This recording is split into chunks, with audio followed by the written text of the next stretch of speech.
تباهی شهید شورش مبیر دیدن سوزا طولگرتن و انتقام دیدن تشخص هوا روژه دادا تباز مها آدای دا نه هوای منا فضایی و بجبه روش هوای آدادون باشور کردستان شهید کردن مستقلیه گلک شهید بدان گلک جمهوری بدان بلکی امدن شهید نویجی حتی افگل هبه اموارن و افر خستن افتفگل افشر گل شورشگری و به همو ایزا خابر خوابده انیان شد به چه قصداگر کری هبه و قصبر خدانی هیا امج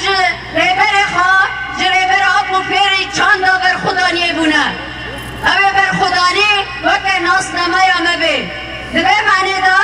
جاره کدن جبو تبایی گل شاب و افرینه هم بید بیجن بلا چاده و لفش نمینن مالبت و تبایی دای باب مهیرو دا خزاوه دکن که هم سوز و انتقام شهید افجی بینن هم به شهید آتن بروجه هم به شهید بچن سرکفتنه جبوه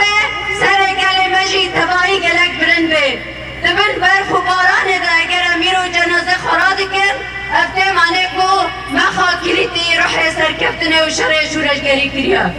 جبر به جاره کدن شخص تبایی مالبتن کو آمده دا ام شهید خواب برتینن وجن خال بروان دوینن ام سودا انتقام ددن ام دبجن شهید نامرن